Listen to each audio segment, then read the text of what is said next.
Selamat datang di aplikasi Jaringan Dokumentasi dan Informasi Hukum Kementerian Agama Republik Indonesia. Di dalam aplikasi JDIH terdapat berbagai macam fitur, di antaranya dokumen hukum, informasi hukum, e-link, kontak kami, hingga fitur pencarian. Pada fitur pencarian, kita dapat mencari tahu terkait peraturan yang ingin kita cari dengan mengisi data nomor, pilihan tahun, judul, pilih kategori peraturan yang dicari, pilih subkategori, serta klik tombol cari. Selanjutnya, fitur informasi hukum berisikan informasi seputar e-book mengenai materi hukum, artikel hukum, direktori hukum, dan pencarian dokumen terkait hukum. Selanjutnya, fitur dokumen hukum.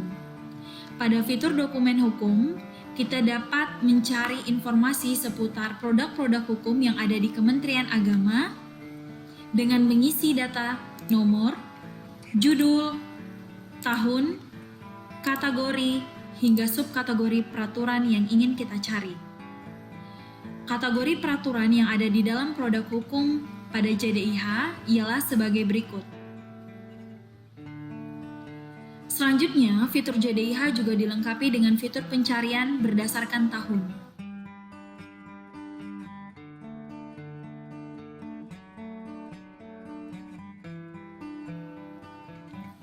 Berikut merupakan informasi yang digunakan untuk masyarakat umum. Selanjutnya, jika kita sebagai operator JDIH, ketika kita ingin melakukan input terkait peraturan, maka kita tambahkan di dalam websitenya slice login. Lalu masuk ke dalam tampilan berikut. Kita isi username beserta password, klik tombol login. Selanjutnya kita masukkan username, masukkan password, lalu klik tombol login, dan muncul tampilan dashboard sebagai berikut. Di dalam fitur halaman utama ini terdapat berbagai macam fitur, yaitu dashboard, ini merupakan halaman utama, artikel, e-book, dokumen hukum, serta di sini kita dapat aplikasi menu kontak kami, terdapat fitur berlangganan hingga laporan. Selanjutnya, jika kita ingin mengupload produk hukum, di pojok sebelah kanan ada menu produk hukum. Lalu kita akan mengupload produk hukum yang ingin kita upload di dalam aplikasi JDIH. Di sebelah kanan terdapat icon plus, kita klik. Lalu kita masukkan judul terkait peraturan yang ingin kita upload, lalu pilih kategori sesuai dengan peraturan, pilih subkategori, pilih nomor, tanggal, tahun, subjek, deskripsi, penulis, tempat terbit, sumber, hingga riwayat. Lalu kita pilih file yang akan di-upload, lalu kita submit. Selanjutnya, jika kita ingin mengetahui apakah peraturan kita sudah di-upload di dalam JDIH, maka kita pilih menu bagian frontend di sebelah kiri, lalu akan ditampilkan langsung ke laman utama. Lalu kita masuk, pilih ke bagian dokumen hukum, lalu kita pilih berdasarkan kategori peraturan yang kita masukkan, sebagai contoh peraturan Menteri Agama, lalu kita masukkan judul yang kita upload, serta nomor, dan klik tombol pencarian. Selanjutnya, berkas tersebut akan dimasukkan ke dalam aplikasi JDIH. Kemudian kita masuk ke dalam fitur tambahan penunjang JDIH, yaitu fitur aplikasi e-link, Electronic Legal Drafting. Berikut merupakan tampilan utama pada aplikasi e-link. Sebelum masuk ke dalam tahapan penggunaan aplikasi e-link, masing-masing pihak terkait sebagai pengguna atau sebagai user yang melakukan penginputan data memiliki username dan password yang dapat digunakan untuk mengakses ke dalam sistem aplikasi e-link. Sebagai contoh, dari pihak pemrakarsa, Dirjen PHU. Kita masukkan username-nya, lalu masukkan password-nya, klik submit form. Berikut merupakan tampilan dashboard laman utama pada Pemrakarsa.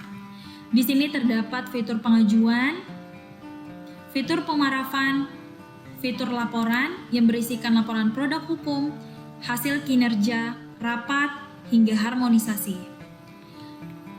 Fitur pengajuan merupakan fitur yang dijadikan untuk melakukan pengajuan draft rancangan peraturan terkait dari pihak Pemrakarsa.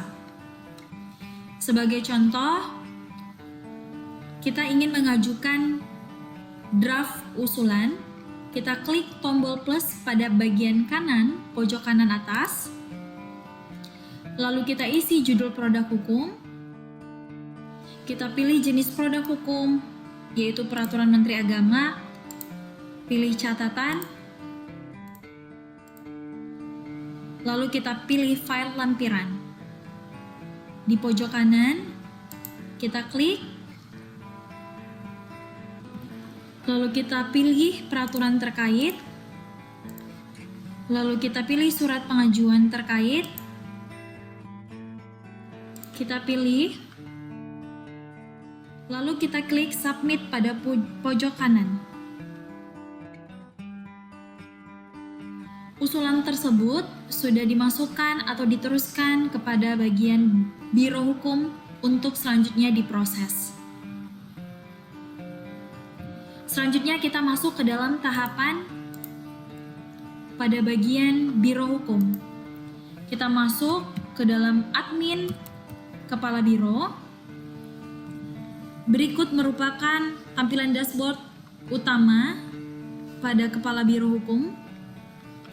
Terdapat menu konfirmasi, pemarahan, penandatanganan, hingga laporan yang berisi produk hukum, hasil kinerja, rapat, dan harmonisasi. Pada menu ini, kita dapat memonitoring produk hukum. Kita juga dapat memonitoring terkait rapat pleno hingga rapat harmonisasi terkini. Selanjutnya, hasil usulan dari Pemrakarsa masuk ke dalam data Kepala Biro Hukum. Usulan tersebut masuk ke dalam bagian konfirmasi. Berikut tampilannya. Lalu kita pilih di bagian kanan. Itu terdapat 3 tindakan: download file, surat pengajuan, hingga konfirmasi.